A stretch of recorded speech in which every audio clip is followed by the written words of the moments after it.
Bien, bonjour à tous. Je suis ravi de vous accueillir pour vous présenter l'esprit d'un carnet de voyage, les réflexions qui s'y rattachent, avec un titre particulièrement surprenant. Je me souviens que né sous le lys, je grandis. Le début de la formule doit vous rappeler quelque chose pour ceux qui ont eu l'occasion de voyager de l'autre côté de l'Atlantique au Québec.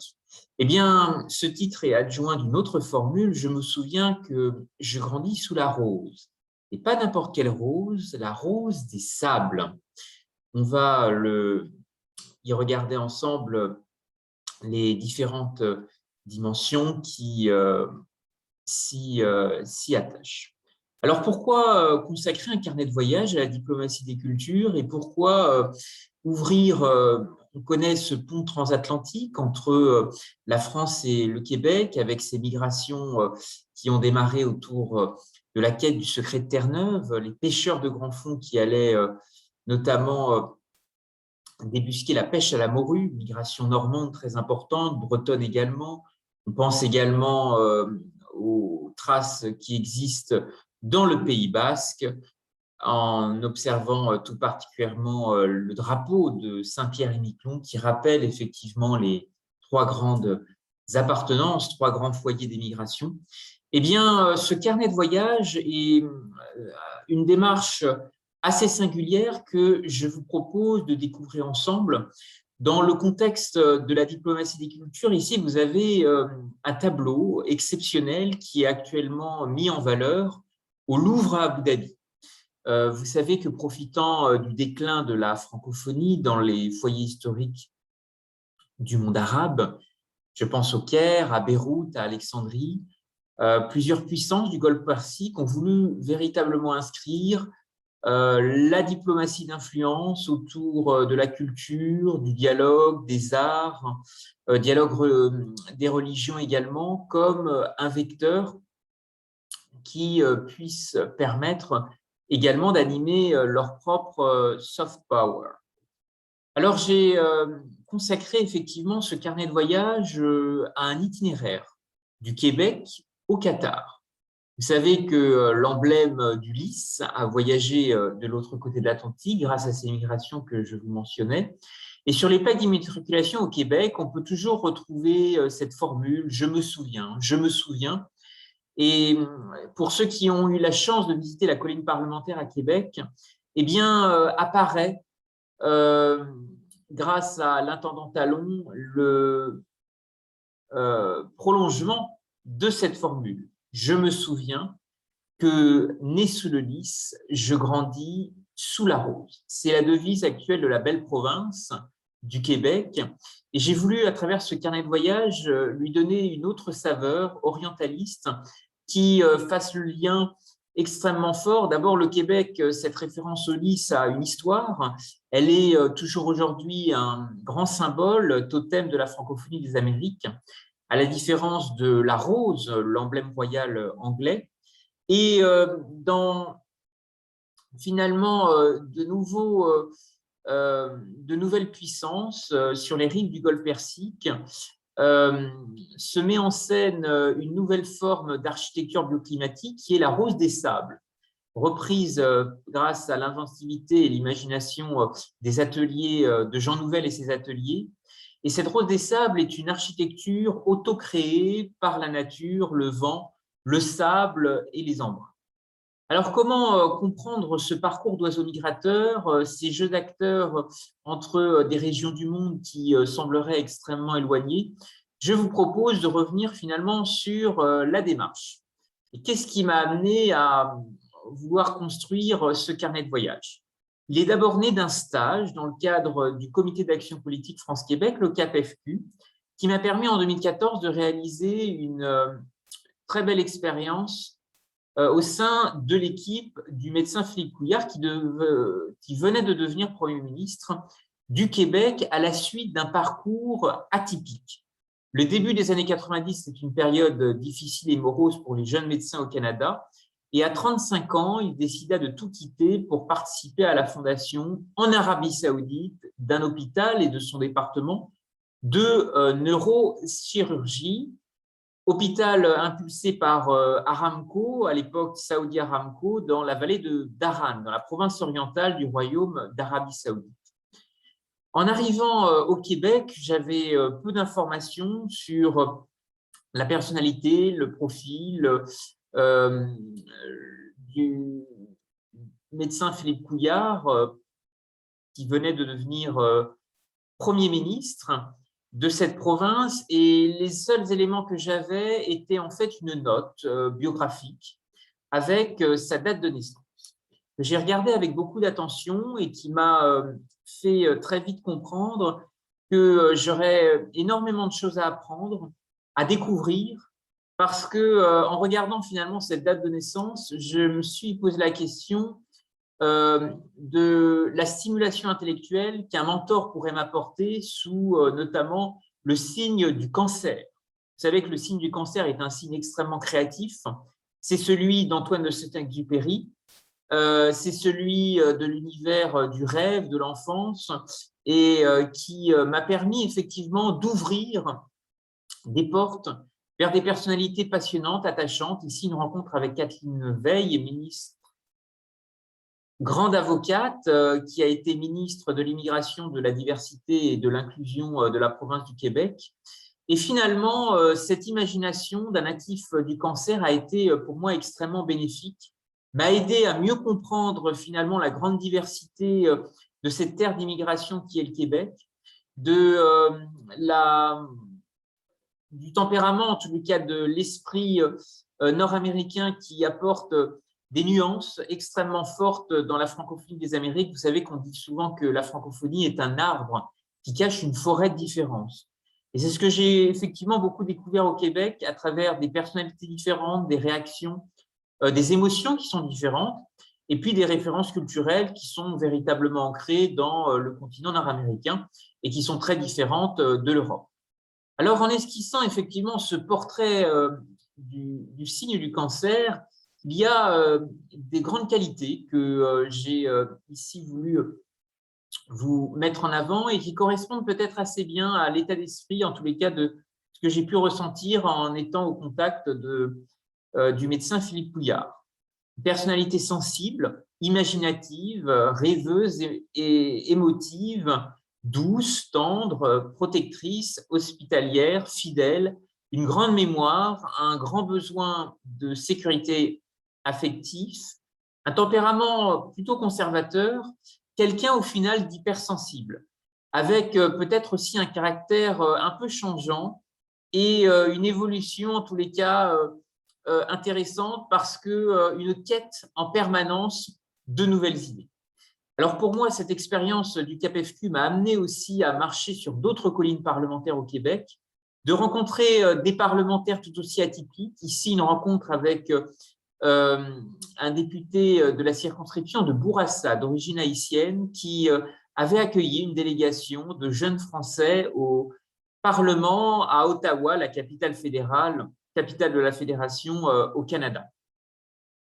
Alors, je vais vous parler de ce signe du cancer qui m'a aussi beaucoup intéressé en découvrant la ville de Montréal, puisque finalement, Antoine de Saint-Exupéry a aussi guidé un fil conducteur à travers l'exposition universelle de 1967. En se déroulant à Montréal, l'exposition avait accueilli plus de 50 millions de visiteurs et 62 pays y avaient participé sous le thème de Terre des Hommes. Et Terre des Hommes porte effectivement le message de l'ouvrage éponyme d'Antoine de Saint-Exupéry, grand personnage créatif qui a su rebondir sur des événements difficiles liés à sa famille et à son enfance. Et en quelque sorte, finalement, je pense que les signes du cancer apportent à leur entourage un cadre, un espace d'émulation créative et intellectuelle tout à fait intéressante qui, moi, m'a enrichi pour découvrir d'autres régions du monde, partir à la conquête de nouveaux horizons et en particulier le Golfe Persique qui, dans l'esprit de cette exposition universelle placée sous l'utopie d'Antoine de Saint-Exupéry, Terre des Hommes, eh bien, j'ai redécouvert un carrefour de civilisation entre l'Indus et la Mésopotamie qui prépare un grand rendez-vous qui est également celui d'une exposition universelle, l'exposition universelle de Dubaï, qui va démarrer le 1er octobre 2021. Et l'audace finalement de ce grand Premier ministre québécois, Philippe Couillard, que j'ai eu l'occasion de côtoyer et de découvrir le fonctionnement aussi de son cabinet, de son équipe, m'avait beaucoup impressionné et m'a personnellement inspiré pour construire par la suite ma propre expatriation dans le Golfe Persique, où j'ai travaillé plusieurs années, au Qatar, à Doha et ensuite à Bahreïn. C'est une région qui va m'amener aussi à y revenir, à Dubaï et au Sultanat d'Oman. Et j'aimerais finalement dire aux jeunes générations, testez un maximum de choses les 5 premières années de votre vie professionnelle. C'est quelque chose qui peut sembler assez compliqué en France, dans une culture française un peu parfois psychorigide en termes de perspective de carrière et d'évolution. Mais pourtant, même si la cohérence du parcours est souvent privilégiée, pensez aussi à l'enrichissement personnel et pour faire fructifier justement cet épanouissement et vos perspectives parfois inattendues, on ne sait jamais sous quelle porte finalement une opportunité nouvelle se présentera, eh bien il faut oser. Il faut oser, il faut sortir des cadres et ayez autour de vous peut-être des mentors, des parrains qui ont effectivement des ondes ou un vocabulaire créatif qui pourra vous aider à penser vos perspectives de carrière et d'évolution vers des régions auxquelles on ne s'attend pas. Le Golfe Persique a été pour moi une expérience de découverte assez exceptionnelle. D'abord, marcher sur les traces d'anciens protectorats européens sur la route des Indes, qui ouvre aussi un autre monde et qui m'a appris aussi à marquer des points dans un environnement multiculturel, anglophone, très, très différent d'un contexte européen, et finalement au contact de plus de 80 nationalités différentes, en travaillant, en découvrant aussi beaucoup d'expatriés, beaucoup de nations anglophones du Commonwealth, des Australiens, des Irlandais, des Sri Lankais, des Népalais. Je voudrais vous dire, et c'est le message aussi de ce carnet de voyage, n'essayez pas de faire mieux que vos concurrents, mais essayez peut-être d'être différent. Et c'est le meilleur conseil que j'ai reçu. Vous trouverez toujours quelqu'un qui sera peut-être plus intelligent que vous, mais pas toujours quelqu'un qui aura autant d'imagination que vous.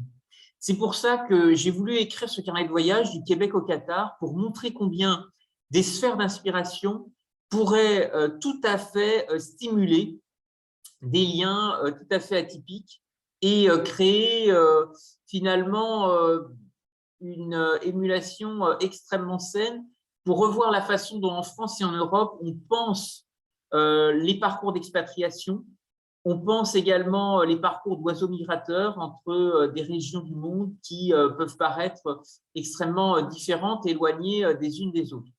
Ce carnet de voyage est le fruit d'un travail d'écriture qui prend vie en 2021, une date importante parce que c'est le tricentenaire des lettres persanes de Montesquieu et qui a, à travers son roman épistolaire, à travers le regard de 2 érudits voyageurs, Ouzbek et Rika, finalement, l'œuvre de Montesquieu nous plonge dans une autre perception et un rapport au monde ouvert au questionnement.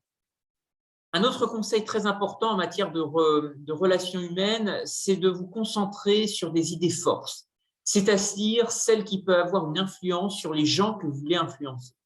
Je voudrais rappeler qu'en 1986, dans la City de Londres, un très grand entrepreneur en relation avec Wall Street à New York avait commencé à sortir un document intitulé « Les 10 surprises pour l'année qui vient » et dans lequel il essayait d'identifier 10 événements qui risquaient de se produire et auxquels personne n'avait pensé. Les gens s'en souviennent encore et l'identifient toujours avec ce produit. Ce qu'ils aimaient, c'est qu'ils se mettent en risque et qu'un an plus tard, ils commentent ses erreurs ou ses réussites. C'est un exercice prospectif que je vous encourage à faire, qui est extrêmement intéressant à réaliser, qui mérite aussi beaucoup finalement de créativité, qui invite aussi à se poser, à porter un regard sur soi. Et c'est quelque chose qui peut tout à fait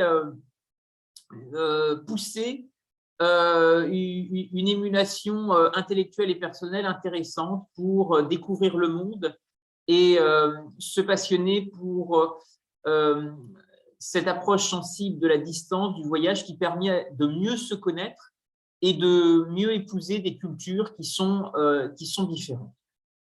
Alors, cette expérience d'oiseau migrateur est incontestablement à renouveler. Je voudrais la recommander auprès de jeunes actifs, de jeunes diplômés qui s'interrogent sur leur perspective de carrière et d'évolution. Vous dire qu'il est aussi possible de trouver beaucoup de choses dans l'histoire, dans les chemins de mémoire. Si vous marchez sur les traces de vos ancêtres, vous réaliserez que beaucoup de migrations ont sans doute frayé leurs pas. J'ai moi-même voulu, à titre de membre de la commission franco-québécoise des lieux communs de mémoire, retrouver des traces des origines normandes et aussi bretonnes du patronyme Couillard. Et le cercle généalogique de la Manche en les contactant, m'avait indiqué avoir dénombré 1428 actes naissants dans le département. Et au XVIe siècle, plusieurs porteurs du nom immigrèrent vers le Canada en quête d'une vie meilleure. Guillaume Couillard y importa l'usage de la charrue en 1627. Louis Couillard de l'Épinay se distingua dans la pêche à la morue. L'un de ses fils, Jean-Baptiste Couillard de l'Épinay, capitaine et maître du port de Québec, qui devint procureur du roi. Et ce nom est maintenant, aujourd'hui, porté par de milliers de Québécois, comme on retrouve également une forte présence du patronyme Couillard en Bretagne, mais aussi du côté de Bordeaux, en relation effectivement avec le grand passé de Villeport. D'autant que ce partenariat actif que nous avons eu avec au-delà des mers et des océans a été aussi stimulé en permanence. Je voudrais vous rappeler que des échanges entre Soliman le Magnifique et François Ier ont permis à la France de rayonner dans le Golfe Persique, au carrefour de plusieurs empires, l'Empire perse et sur sa route l'Empire ottoman.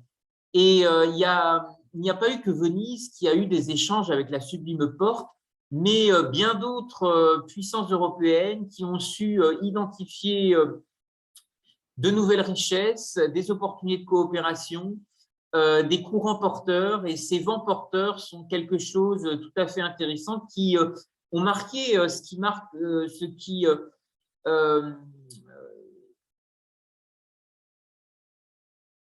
constitue l'empreinte de nos avancées techniques, de notre patrimoine aujourd'hui culinaire, de nombreuses transferts et inventions autour notamment des plantes, de la route des épices, les recherches autour de la pharmacopée, le rapport que nous entretenons aussi aux apparences avec les perles, et puis des choses peut-être beaucoup plus prosaïques comme le premier or noir qui a été le café, et dont cette route maritime du café a rapproché la ville de Saint-Malo avec le port de Boka au Yémen. Alors, plongez-vous aussi dans des lectures, parce que les récits de voyage peuvent vous apporter un jeu de miroir déformé tout à fait intéressant, et 2021 est un contexte atypique avec le tricentenaire des lettres persanes de Montesquieu. Et c'est un érudit voyageur, un philosophe qui a été extrêmement habile dans son écriture pour également fortement critiquer les mœurs de la France sous un ton humoristique et satirique, avec le voyage d'Ouzbek et de Rika, dont vous pouvez retrouver ici des traces et parfois effectivement un ton tout à fait empreint de satire. Les embarras de Paris, critique de la monarchie et du pape, curiosité des Parisiens, en quoi consiste l'essence de la religion, inconsistance des mœurs et des modes en France, banqueroute financière du système de l'eau.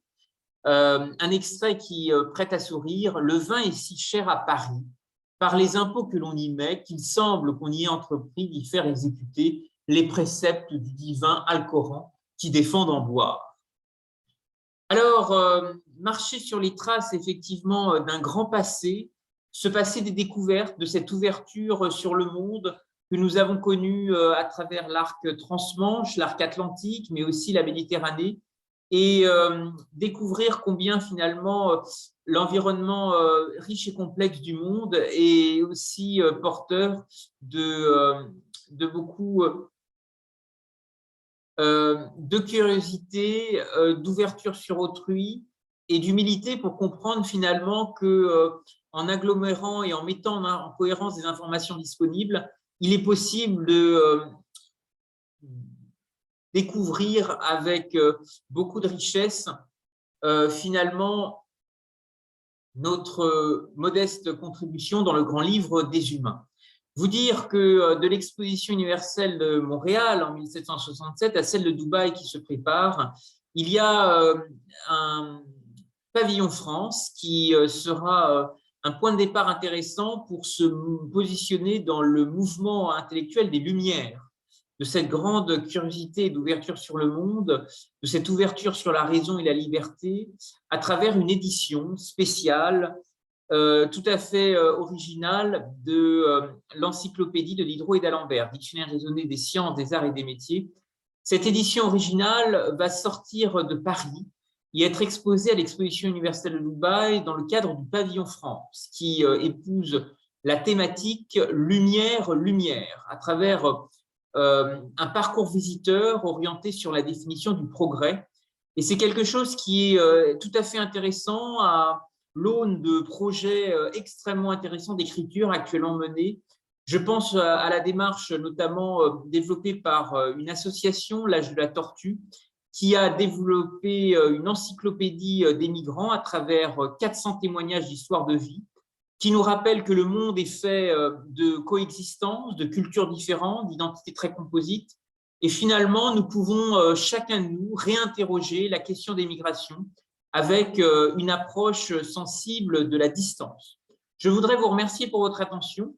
Pour ceux qui s'intéressent à ce carnet de voyage, je me souviens que né sous le lys, je grandis sur la rose des sables. Je pourrais vous transmettre les références et vous l'adresser également si vous souhaitez le lire, le parcourir ou effectivement en prendre connaissance ou le partager auprès de jeunes qui s'interrogent sur leur expérience de mobilité à l'étranger et l'énorme enrichissement que chacun peut ressentir à se former intellectuellement par les voyages. Je vous remercie pour votre attention et je vous propose maintenant de répondre à l'ensemble des questions. Vous pouvez réagir dans la bulle de discussion et sinon également utiliser le micro qui est mis à votre disposition. Cette présentation est enregistrée et sera également restituée en vidéo. Merci à tous.